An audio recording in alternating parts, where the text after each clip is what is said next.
King of Gods. By Fast Food Restaurant, Kabanata 141. Lightning Wind Palm. Habang nakikipag-usap si Yun Mengxiang kay Zhao Feng sa mababang tono, ang matalas na mahabang ilong na si Shu Ren ay nagsimulang magpakawala ng ilang presyon kay Lin Fan na may malamig na ekspresyon. Mga brats, halika dito. Nagsalubong ang mga kilay ni Shu Ren habang malamig niyang sinusuri si Zhao Feng at ang kasama. Ang kanyang pakay ay si Lin Fan, ngunit kung ang isa pang brat ay hindi iniisip ang kanilang sariling negosyo, hindi niya iniisip na turuan sila ng isang aralin ng magkasama. Dalawang panloob na disipulo ang nakatayo sa likod ni Shu Ren na may mapaglarong mga ekspresyon at nakarating na rin sila sa Second Sky of the Ascended Realm. Ang tatlo sa kanila ay nasa Second Sky ng Ascended Realm, nakapariho ni Lord Guanzhen. Brother Zhao, Brother Xiao, Sister Yun. Ako na ang bahala sa sarili kong gamit. Lumabas si Lin Fan ng mag-isa, ayaw niyang madamay ang iba. Nagpakawala ng hininga si Xiao San at agad niyang hinayla ang pagitan nila ni Lin Fan. Sina Shu Ren at ang kanyang mga kasama, lahat sila ay nasa Second Sky ng Ascended Realm at hindi sila mga tao na kayang-kaya niyang saktan. Hinayla din si Zhao Feng sa gilid ni Yun Mengxiang. Pinapayagan ng clan ang sparring ngunit dahil ang bawat panloob na disipulo ay nagtitipon dito, hindi sila lalabas. Ipinaliwanag ni Yun Mengxiang kay Zhao Feng. Malinaw na ayaw nilang ni Xiao San na makisali sa mga bagay ni Lin Fan. Kahit na okay ang kanilang relasyon, ayaw nilang masaktan ang mga nakatatandang inner disciples para sa kanya. Hahaha. Lin Fan. Walang nang ahas na tulungan ka. Tumawa ng mayabang si Shu Ren. Nasiyahan siya sa pakiramdam ni Zhao Feng at ng mga ito na nalaman ang kanilang mga posisyon. Bahagyang nanlamig ang puso ni Lin Fan, kahit na handa siyang mag-isa. Hindi nagtagal ay gumawa ng sapat na espasyo ang mga alagad para sa kanila at walang nakialam. Hayaan akong makita ang iyong pinakamataas na panlabas na lakas ng disipulo. Isang malakas na surge ng mental energy ang lumitaw mula sa katawan ni Shu Ren habang ang kanyang Second Sky of the Ascended Realm aura ay pinilit si Lin Fan. Bawat sky difference ay parang langit at lupa. Ang true force of cultivators sa Second Sky ay nasa isang ganap na bagong level hanggang sa first. Pagharap sa kanya, si Lin Fan ay hindi makahinga ng maayos. Ngunit siya ay pagkatapos ng lahat minsan ang nangungunang panlabas na disipulo at siya ay mas malakas kaysa sa mga nasa parehong ranggo. Stunning Feather Blade. Inilabas ni Lin Fan ang kanyang braso at isang flash ng puting liwanag ang lumitaw na parang nyebe sa taglamig. Kakaiba ang sword light dahil kasing bilis ng kidlat, pero puro puti na parang balahibo at the same time. Nagngangalit na tatlong sword light. Inilabas ni Shu Ren ang kanyang espada mula sa kaluban nito, na naging isang alon ng liwanag na puno ng liksi. Ding ding ding. Ang dalawang galaw ay nagsalubong ng may mga kagyat na pag-aaway na tunog. Ang kapangyarihan ng Ascended Realm ay hindi isang bagay na maikukumpara sa Consolidated Realm. Anumang natitirang enerhiya ay maaaring agad na pumatay sa sinumang cultivator sa ikasyam na ranggo ng Consolidated Realm. Ang Lin Fan na ito ay mas mahusay kaysa sa inaasahan. Ang kanyang middle-class mortal blade skill ay nas-anay ng mahusay. Siya ay karapat-dapat sa titulong nangungunang panlabas na disipulo dahil nagagawa niyang lumaban sa isang tao sa Second Sky nang hindi natatalo. Nagulat ang mga manonood. Ang lakas ni Lin Fan ay mas malakas kaysa sa inaasahan at hindi siya nagpapatalo. Hindi nakakagulat na maaari siyang maging nangungunang panlabas na disipulo. Nabalitaan ni Zhao Feng na natalo ni Lin Fan ang isang tao sa Ascended Realm noong ang huli ay nasa half-step na Ascended Realm lamang. Mukhang ngayon ay maaaring totoo ang chismis. 10 galaw. 20 galaw. Si Shu Ren ay sobrang solemn na habang siya ay huminga ng malalim at isang mas malakas na tunay na puwersa ang lumabas sa kanyang katawan, na naging dahilan upang ang kanyang mga pag-atake ay lalong nagngangalit. Naramdaman ng lahat na ang espada ni Shu Ren ay naging mas mabangis at matalas. Swoosh! Isang puwang ang lumitaw sa snow white blade ni Lin Fan habang kumikislap ang mga spark sa hangin. Iyon ay isang mortal grade sword. Tama iyan. Ito ay nilikha ng aming master ng panday na si Li Jingyu at nakagawa lamang siya ng kabuuang 36. Ang hitsura ng mortal grade holy sword ay nagpabago sa sitwasyon.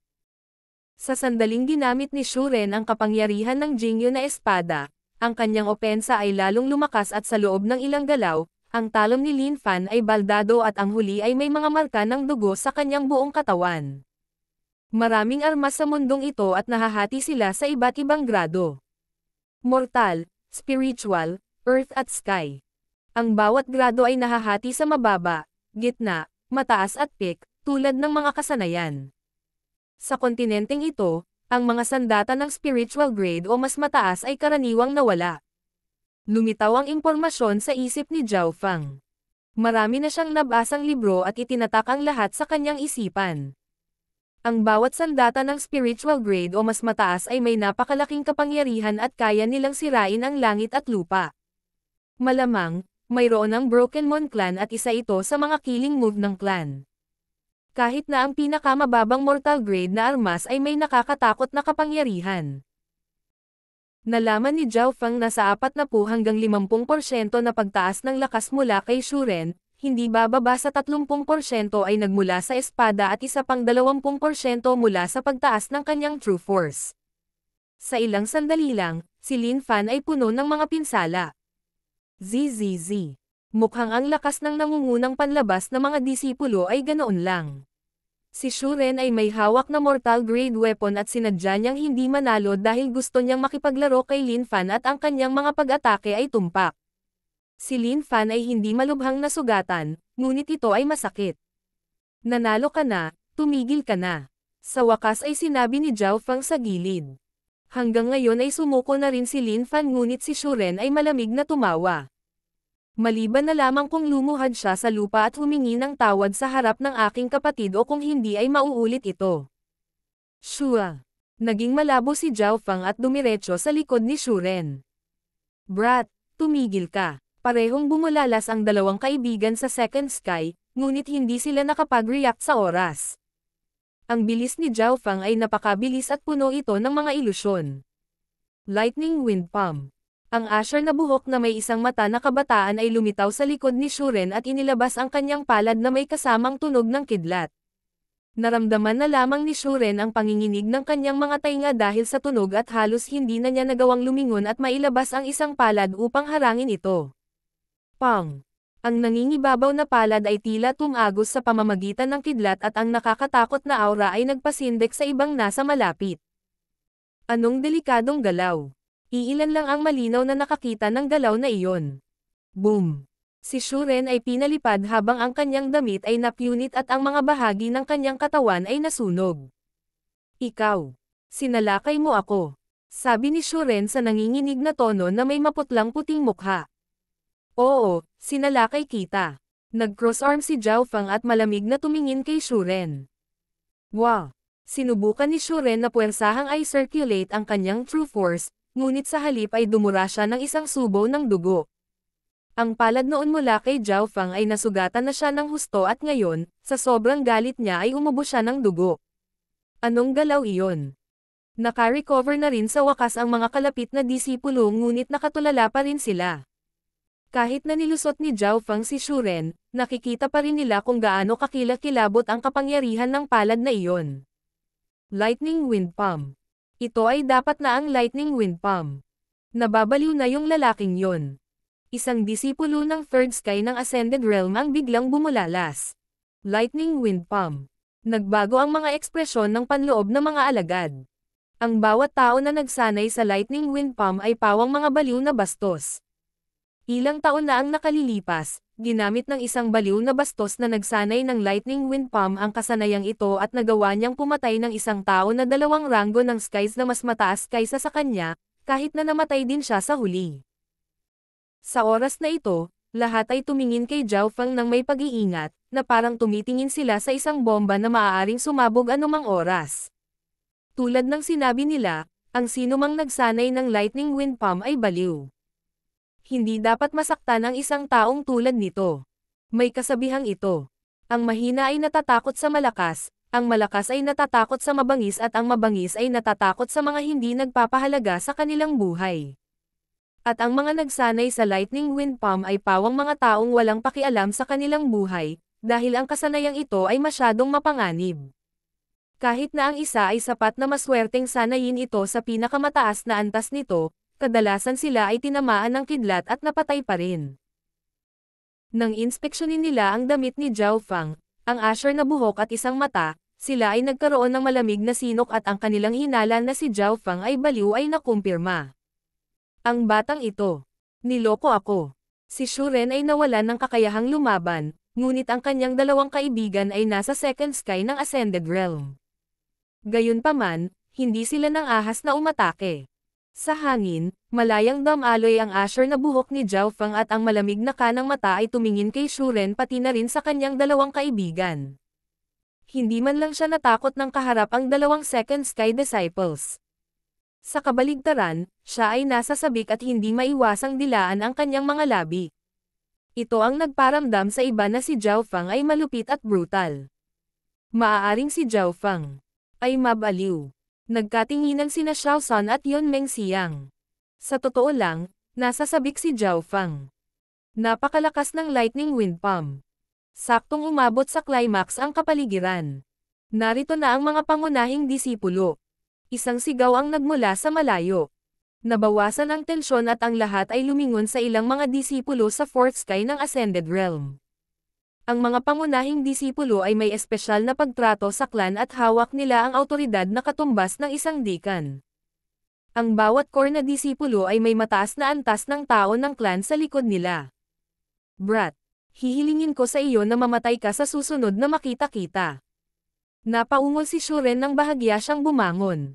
Galit ding tinitigan ng dalawa niyang kaibigan si Zhao Fang, ngunit napagtanto nilang hindi man lang sila tinitingnan ng huli. Dama po ang tingin ni Zhao Fang sa isang core na disipulo. Ang mga damit na isinuot ng mga disipulo ni Core ay iba sa mga panloob na disipulo. Hindi na nila kailangan pang magsuot ng uniforme kung gusto nila. Matangkad at nakasuot ng puti ang core disciple na kanyang tiningnan. Si Sister Yuan. Bahagyang huminto si Zhao Fang, pagkatapos ay nakita niya si Ran Xiaoyuan sa tabi niya. Ang isang matangkad na medyo mas maiksing dilag ay nakakuha ng atensyon ng maraming alagad. Siya yun. Si Ran Xiaoyuan ay nagkataon na nakita ang asher na buhok at isang mata ni Zhao Fang at ang kanyang mukha ay namutla, marahil dahil sa kanyang masamang anyo. Kailan naging inner disciple ang taong ito? Naalala ni Sister Yuan kung paano siya sinilip ni Zhao Fang at kung paano siya pinagkatuwaan sa pamamagitan ng pananakot. Agad na lumungkot ang ekspresyon niya. King of Gods, Kabanata 142. Mga pangunahing disipulo. Bahagyang natahimik si Zhao Fang, si Sister Yuan ay isang pangunahing disipulo at siya ay may mataas na paglilinang. Hindi niya maiwasang mapabuntong hininga habang iniisip kung paano niya nasaktan ang isang core disciple bago pa man siya naging inner disciple. Sa sandaling ito, pinona ni Sister Yuan si Ran Xiaoyuan. Sister Yuan. Anong meron sa kanya? Mabilis na umalis ang mga kalapit na panloob na disipulo sa daan nang makita nila si Sister Yuan na bumabagsak. Ang pagkakakilanlan ng mga pangunahing disipulo ay nag-ingat sa mga panloob na disipulo. Higit pa rito, kilala si Sister Yuan sa gulo na naidulot niya at kung minsan ay nagtatago pa sa kanya ang ibang mga pangunahing disipulo. Dumating ang kinatatakutan niya. Pinilit ni Sister Yuan si Zhao Fang at ang eksenang ito ay natakot kina Xiao San at Yun Mengxiang. Sila ay naging mga panloob na disipulo at hindi nila pinatatag ang kanilang sarili. Ang lahat ng gusto nila ay proteksyon sa sarili. Walang hiya brat. Huwag mong isipin na hindi kita makikilala sa damit na iyon. Malamig na sabi ni Sister Yuan. Ang mga kahalili na panloob na disipulo ay natigilan lahat, itong si Zhao Fang ay naging panloob na disipulo pa lang, kaya paano niya nagawang masaktan si Sister Yuan. Sina Shuren at ang kayang mga kasama kaagad na tuwang-tuwa kay Zhao Fang, si Sister Yuan ay isang panginoon ng mga panloob na disipulo. Hindi napigilan ni Lin Fan, Xiao San at Yun Mengxiang ang pawisan para kay Zhao Fang. Ako ay ako. Hindi ko kailanman itinago ang aking sarili. Hindi umatras si Zhao Fang. Pagkatapos ay lumingon siya kay Ran Xiaoyuan at ngumiti bilang pagbati. Namula ang mukha ni Ran Xiaoyuan habang nahihiyang tumango bilang tugon. Ang lakas ng loob mong subukan at ligawan si Sister Ran. Isang hindi kilalang pakiramdam ng galit ang umusbong mula kay Sister Yuan habang ipinapadala niya ang kanyang mental energy kay Zhao Fang. Agad na napaatras ang mga kalapit na mga panloob na disipulo dahil ang Fourth Sky ay isang malaking pagtalon kumpara sa iba pang skies. Sino man sa ilalim ng Fourth Sky ay itinuturing na isang cultivator sa mababang rank na Ascended Realm, ngunit sino man sa Fourth Sky o mas mataas ay isang elite. Hindi makahinga si Zhao Fang, ngunit dahan-dahan niyang pinaikot ang misteryosong asher na dugo at bumaba ng kalahati ang presyon. Hindi napigilan ni Sister Yuan na magsalita. Sa ilalim ng panggigipit ng isang tao sa Fourth Sky of the Ascended Realm, malamig na nakatayo doon ang isang kabataang may isang mata.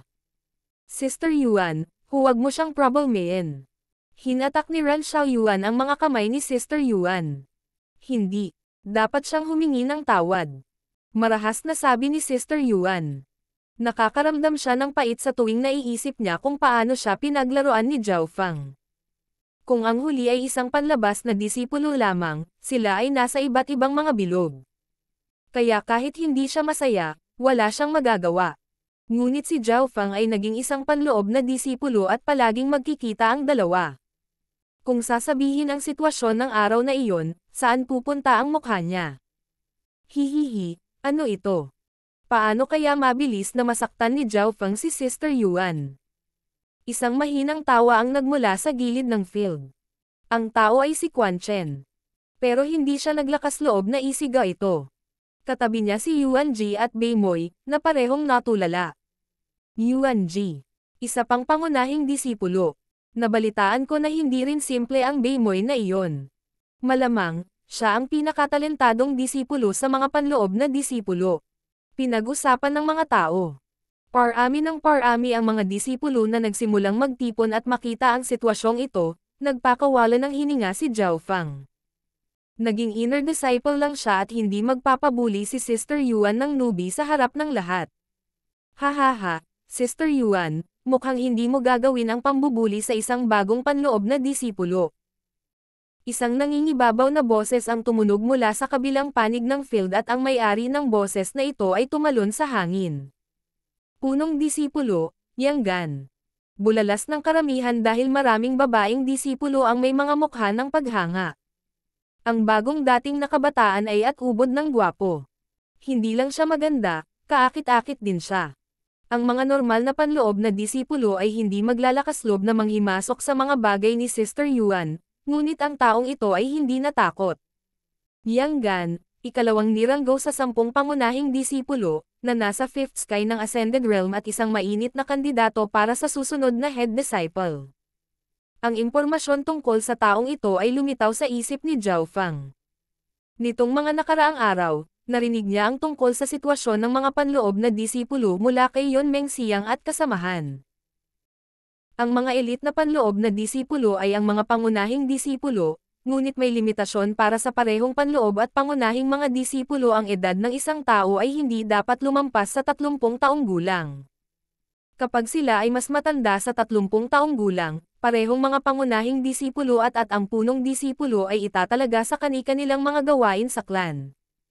Tila, ang kasalukuyang head disciple ay umaabot na sa edad na 31 taong gulang at sa makatuwid, parehong maglalaban sina Sister Yuan at Yang Gan para sa posisyon ng head disciple.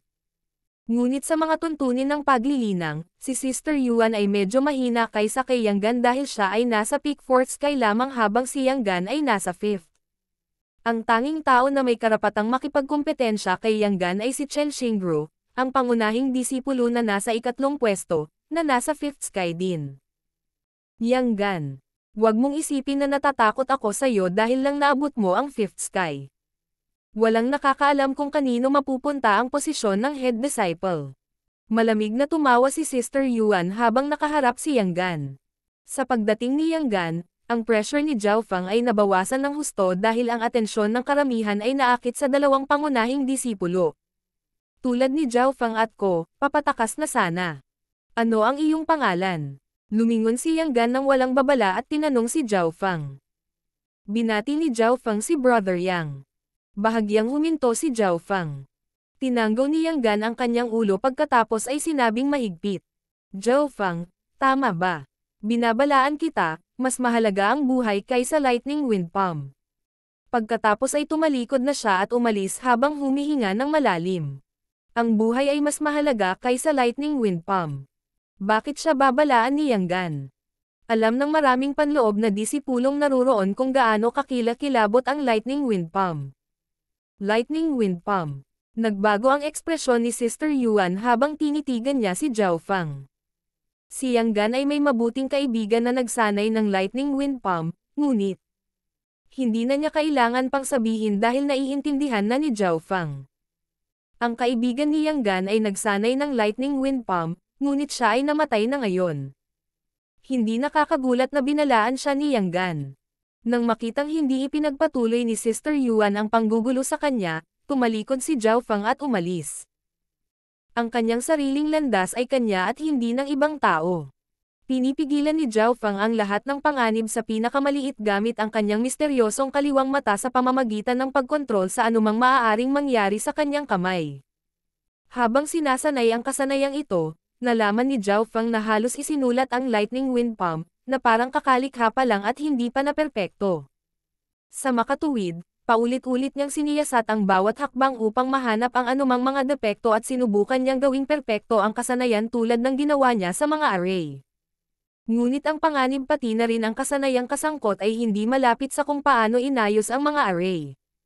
Brat na nagngangalang Zhao, kung patuloy kang magsasanay ng lightning wind palm, wala kang kahit maliit na pagkakataon na habulin si Sister Ran. Ang malamig at nakikiramay na boses ni Sister Yuan. Nang marinig ito, agad na namula ang mukha ni Ran Xiaoyuan habang hinihila niya ang manggas ni Sister Yuan. Hindi sumagot si Zhao Fang nang marinig niya ito.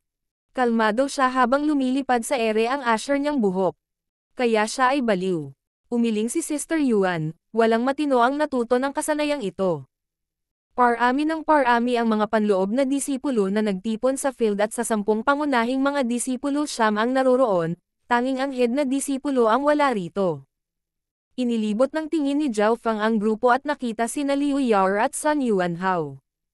Sina Liu Yao at Sun Yuanhao ay parehong naging panloob na disipulo kaagad. Ang lalaking iyon ay isang panloob na disipulo ngayon. Medyo nagulat si Liu Yao nang makita niya si Zhao Fang. Sa grupo ng mga tao, nakita rin ni Zhao Fang sina Beimoy at Quan Chen. Malamig na ngumiti sa kanya ang huli nang magtama ang kanilang mga mata, habang si Beimoy naman ay walang ekspresyon na parang walang makakaabala sa kanya. Brother Bei, hindi mo bababatiin si Zhao Fang? Bahagyang ngumiti si Yuan Ji. Ngumisi si Beimoy. Nakipagkasundo na ako sa kanya para ayusin ito sa clan. Naabot niya ang second sky ng Ascended Realm ilang araw na ang nakalipas at lubos siyang kumpiyansa. Hindi nagtagal, nakarating na ang karamihan sa mga tao habang ang ilan ay umalis na para gawin ang kanilang mga gawain sa labas ng clan at hindi pa bumabalik. Mayroong 2 bagay na kailangan kong sabihin. Isang maliwanag na boses ang umalangaw-ngaw sa buong field. Ang tao ay si Vice Head Lee ng Central Hall Division. Tumahimik ang lugar, kahit ang mga pangunahing disipulo ay hindi nang ahas na gumawa ng ingay. Ang unang bagay ay tungkol sa mga punong disipulo. Tulad ng alam mo, ang head disciple ay magiging 30 taong gulang na sa loob ng ilang buwan at sa natitirang 9 na core disciples, isang head disciple ang pipiliin. Walang ekspresyon ang boses ni Vice Head Lee. Alam ng lahat ang tungkol sa kompetisyon tungkol sa head disciple, ngunit hindi sila interesado dahil ang mga core disciples lang ang maaaring kumuha ng pwestong iyon. Alam din ni Zhao Fang na wala itong kinalaman sa kanya. Kahit sinong pangunahing disipulo ay nasa 4th sky ng Ascended Realm. Ang pangalawang bagay ay tungkol sa Floating Crest Trial. Agad na nag-usap ang mga tao nang matapos ang pangungusap ni Vice Head Lee. Ang mga disipulo ay tuwang-tuwa at inaasahan, habang ang mga pangunahing disipulo, lalo na ang mga nakatatanda ay walang reaksyon. Ang Floating Crest Trial ay isang beses bawat 5 taon at ang mga nakatatanda ay dumalo na rito. Magsisimula ang Floating Crest Trial sa loob ng 3 buwan. Tulad ng dati, 10 tao lang ang lalahok sa Floating Crest Trial. Magkakaroon ng pagsusulit kalahating buwan bago ang pagsubok para kumpirmahin ang 10 kalahok. Inihayag ni Vice Head Lee. 10 spot para sa Floating Crest trial na nangyari isang beses bawat 5 taon. Nang marinig ito, kahit si Quan Chen ay hindi napigilan ang kanyang pananabik. Noong dati, 13 taong gulang pa lang ako at nasa second sky lang ako ng Ascended Realm. Sinabi sa akin ni Master na hintayin ang susunod na pagsubok at mauna na ako.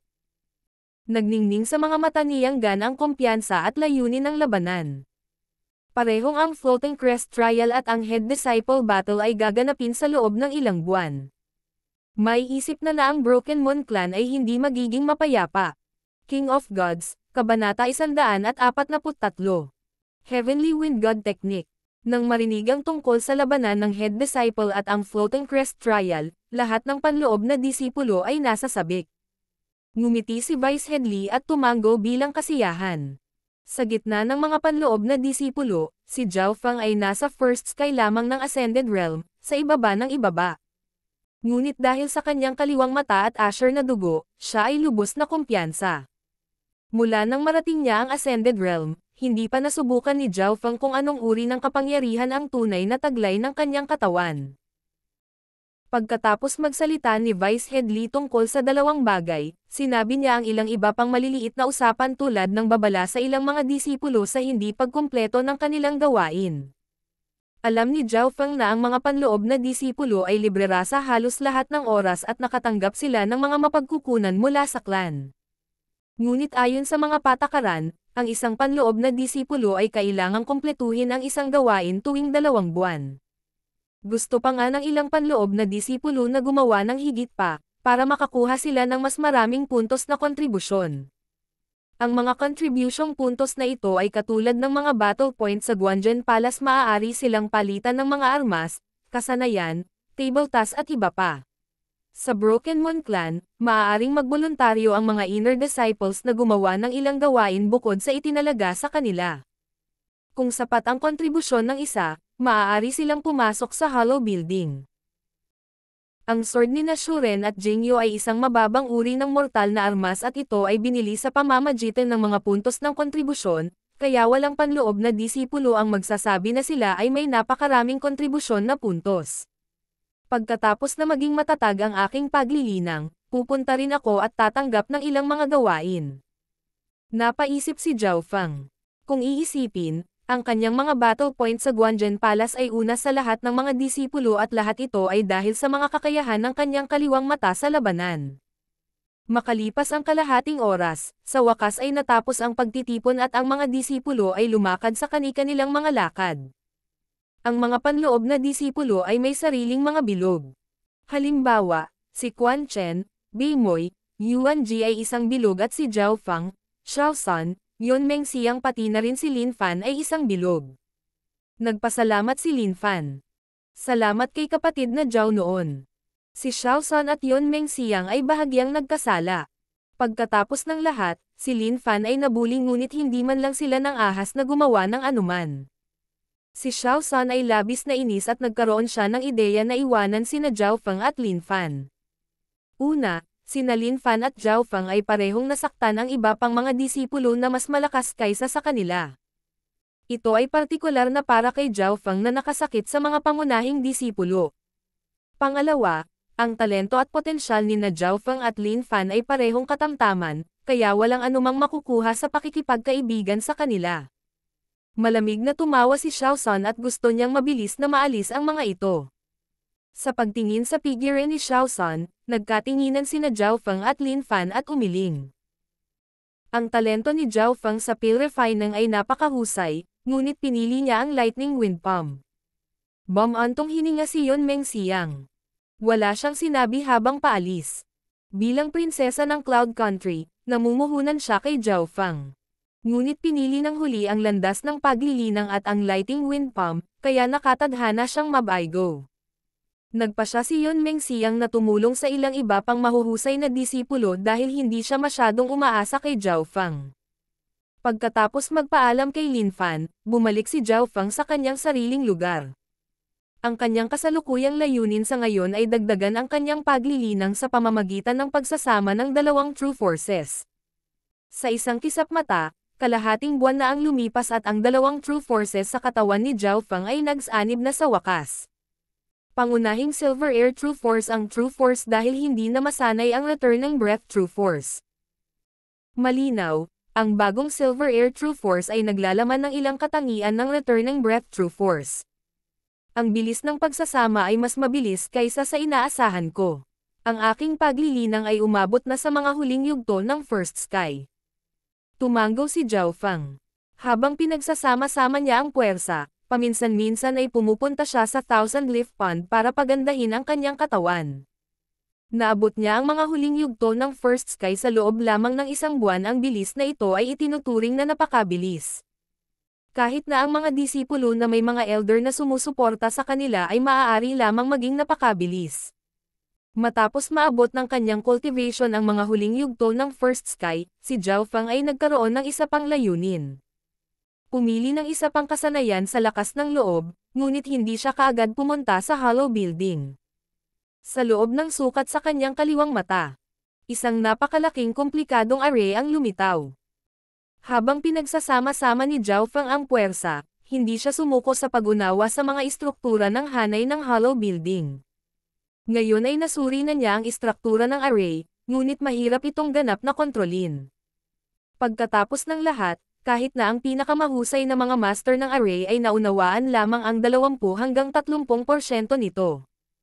Ngunit si Zhao Feng ay may sariling kalamangan at iyon ay nakita niya ang array structure at itinatak ito sa kanyang isipan.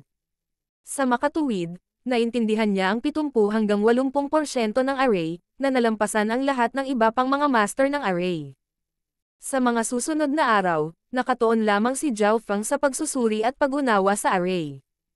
Ito ang kanyang conclusion. Siya ay may 70% kumpiyansa na masira ang hanay, ngunit magiging mahirap na hindi hayaan ang elder na nagbabantay sa gusali na maramdaman ito. Ang tanging paraan ay ang pumasok sa mga butas sa hanay at tingnan kung mayroong anumang mga libro sa paligid. Kung papalaran siya, makakakuha siya ng magagandang kasanayan. Ngunit kung siya ay sawi, wala siyang makukuha, ngunit ang bentahe nito ay hindi maramdaman ng elder na may mali. Pagkalipas ng ilang araw, umalis si Zhao Feng sa lugar kung saan siya nakatira at nagtungo sa Hollow Building. Pagdating niya sa gusali sa pangalawang pagkakataon, inilabas niya ang kanyang Inner Disciple Token sa pagkakataong ito at kasama nito, maaari siyang pumili ng kahit anong middle-class mortal skill sa gusali. Hindi nagtagal ay pumasok siya sa maulap na lugar kung saan lumutang ang lahat ng Jade Slip sa hangin. Huminga ng malalim si Zhao Feng at bahagyang ginalaw niya ang eye patch, para makita lang niya ang kanyang kaliwang mata. Sa view ng kanyang kaliwang mata, lumitaw ang isang mas malinaw na istruktura ng array. Magaling, mas marami akong nakikitang depekto ngayon dahil sa level up na ang mata. Bumilis ang tibok ng puso ni Zhao Feng. Yumuko siya bago biglang umatras at inabot. Shua! Isang silver jade slip ang lumitaw sa kanyang kaliwang mata at ginamit niya ang butas sa array para makuha ang jade slip na ito.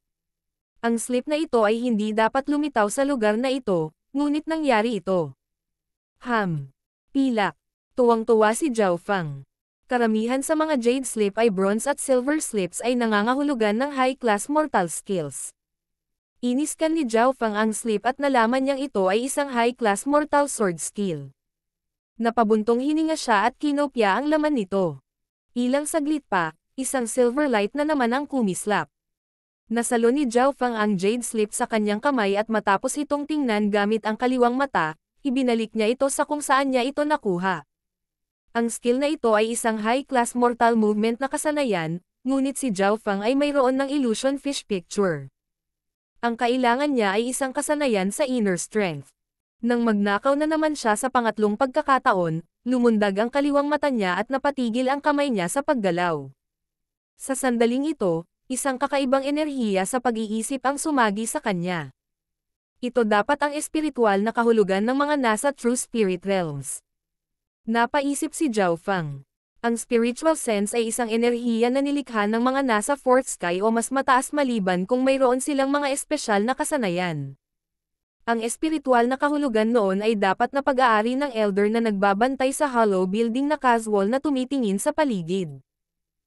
Matapos maghintay ng kaunti upang matiyak na walang ibang gumagalaw, naglabas si Zhao Feng ng isa pang Jade Sleep. Heavenly Wind God Technique. High-class mortal skill at isa sa mga elite sa kanilang klase. Ang kasanayang ito ay maaaring tumaas ang bilis ng kung saan ang tunay na puwersa ay condensed.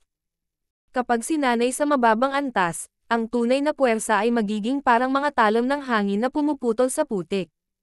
Kapag sinanay sa mataas na antas, maaari pa itong tumagos sa mababang uri ng mga mortal na armas. Hindi mapigilan ni Zhao Feng na matuwa habang binabasa niya ang paglalarawan. Ang kasanayang ito ay angkop para sa kanya. Una, nagpakadalubhasa siya sa hangin at may magandang matibay na pundasyon. Pangalawa, ang tunay na puwersa ay maaaring ay condensed sa mas mataas na bilis, na nangangahulugan na siya ay may malaking kalamangan. Kailangang malaman ng isa na ang mga normal na panloob na disipulo ay natuto lamang ng middle-class mortal na kasanayan. Hindi lamang ang Heavenly Wind God Technique ay isang high-class mortal na kasanayan, ito ay isa sa mga pinakamahusay na high-class na kasanayan. Ang mga kasanayang may elemento ng hangin at apoy ay bihira at nakatutok sila sa bilis at opensa. Sa ganitong paraan hanggat hindi ipinakita ni Zhao Feng ang kasanayang ito, walang makakaalam. Ikaw. Kinumpirma ni Zhao Feng ang katotohanan na ang Heavenly Wind God Technique ang magiging pangunahing kasanayan niya. Ngayong nakamit na ang kanyang layunin, wala nang ibang kinuha si Zhao Feng. Ang dahilan kung bakit hindi siya naghanap ng higit pa ay dahil una, limitado ang oras, pangalawa, may pagkakataon na madiskubre siya. Para sa natitirang oras, kinuha ni Zhao Feng ang isang skill name na Heavenly Air Wind Technique. Hahaha, ang Heavenly Air Wind Technique na ito ay ang pinasimpleng bersyon ng Heavenly Wind God Technique. Tumanggo si Zhao Feng sa kanyang ulo bilang kasiyahan. Sa ganitong paraan maaaring magkaila ang kanyang Heavenly Wind God Technique. Kasabay nito, ang kasanayang pinili niya ay naitala ng Hollow Building. Hollow Building, sa loob ng isang nakatagong silid. Zhao Feng, Heavenly Air Wind Technique, HAM. Siya ang pumili ng Lightning Wind Palm noong nakaraan. Bulong ng isang matandang lalaki. Sa oras na ito, lumabas si Zhao Feng ng gusali na may ilang high-class mortal na kasanayan at middle-class na kasanayan sa Heavenly Air Wind Technique. Siyempre, ang pinakamahalaga ay ang Heavenly Wind God Technique pa rin. Pagkatapos bumalik, nalaman ni Zhao Feng na ang kasanayang ito ay puno ng kaliwanagan. Napabulala si Zhao Feng at nalaman na nakita niya ang Heavenly Wind God Technique na ito sa isang lugar noon. King of Gods, Kabanata 144. Hindi simpleng misyon. Ang layunin sa loob ng Heavenly Wind God Technique ay naramdaman na magkatulad at iniisip ito, ang kasanayang ito ay may elemento ng hangin. Kaya may mga bagay na natutunan na niya mula sa 4 na wind stances at sa mysterious wind palm. Maging ang lightning wind palm ay may hangin bilang batayan para magpatawag ng kidlat, kaya pagkatapos basahin ito ng isang beses, naintindihan ni Zhao Feng ang 10 hanggang 30% nito. Kung may ibang tao sa clan dito, magugulat sila. Ang pagkakaiba sa pagitan ng bawat klase ay napakalaki at ang mababang klase ng mortal na kasanayan ay ang Holy Martial Arts sa mortal na mundo.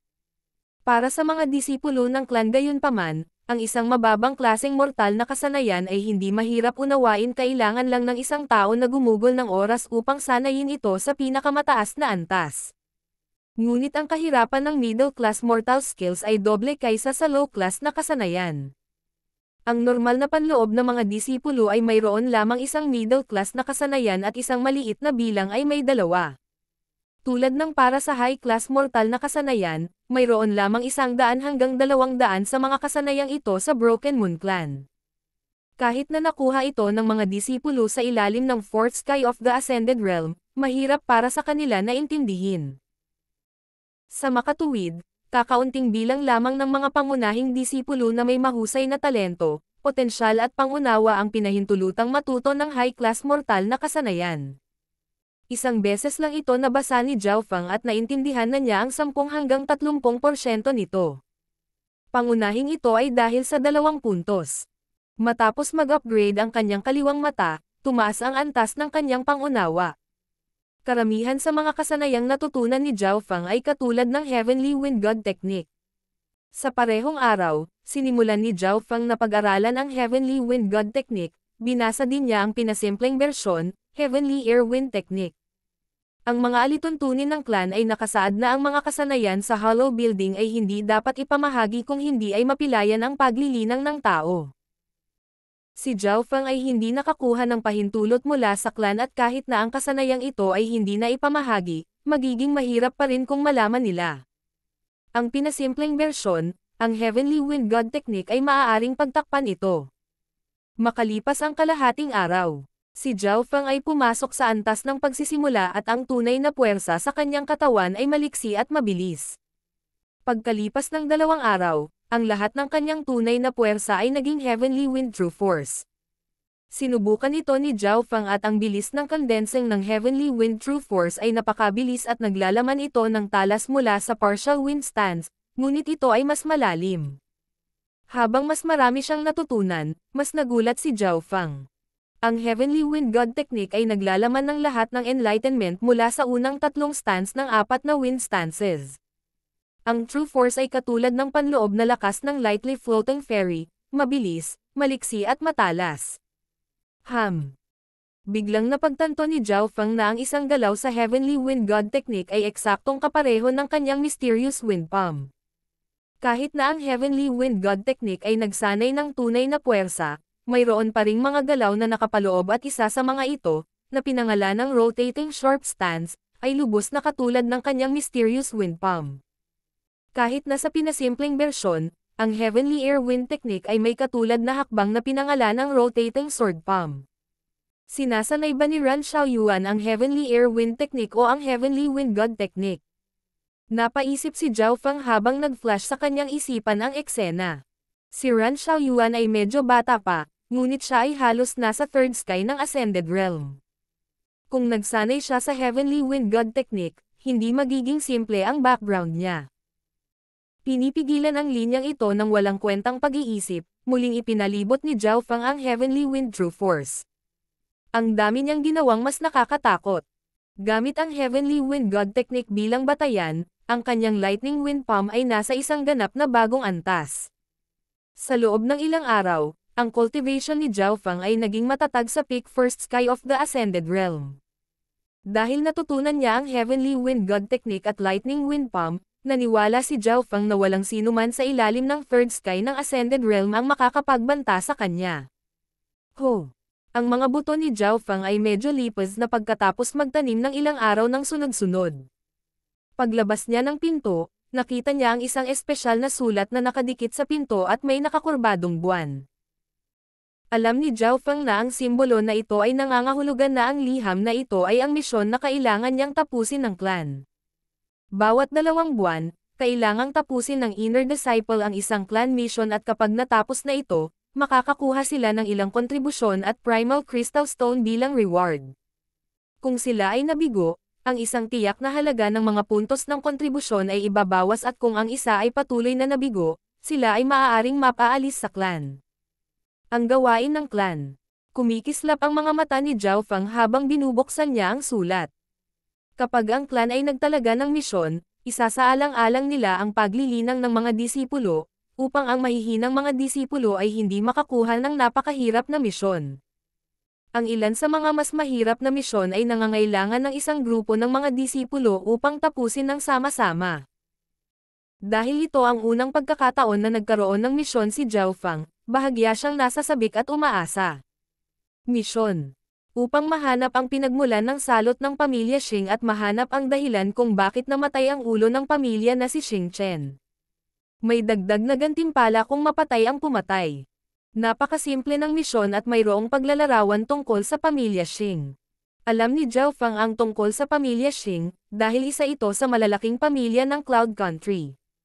Ang ulo ng pamilya, si Xing Chen, ay nasa second sky ng Ascended Realm, kapareho ni Lord Guanzhen. Ang pinagsamang lakas ng pamilya Xing ay halos katulad ng sa Guanzhen Palace. Sa nakalipas na ilang buwan, nagkaroon ng kakaibang salot at namatay ang ulo ng pamilya. Nag-away ang 2 anak para makuha ang posisyon ng ulo ng pamilya. May babala ang sulat. May mga palatandaan ng mga cultivator mula sa ibang bansa. Kung may mga kaaway na hindi mo kayang pantayan, maaari kang umatras at tumawag sa clan para sa tulong. Ang misyon.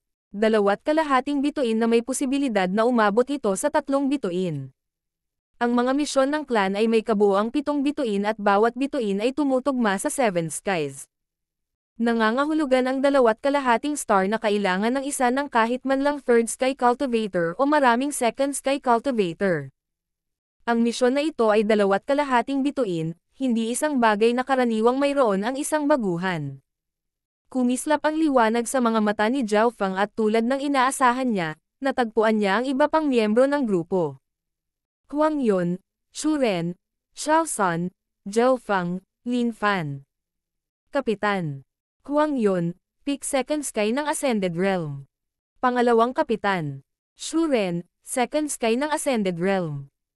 Sa pagtingin sa mga miyembro ng grupo, may kakaibang pakiramdam si Zhao Feng na ang misyon sa pagkakataong ito ay hindi simple.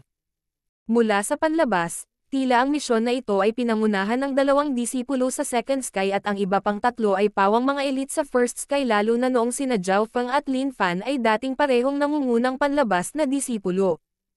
Ang isang komposisyon na tulad nito ay angkop. Ngunit kung ang isa ay lalayo pa, makikita nilang si Shu Ren ay may alitan kina Zhao Feng at Lin Fan.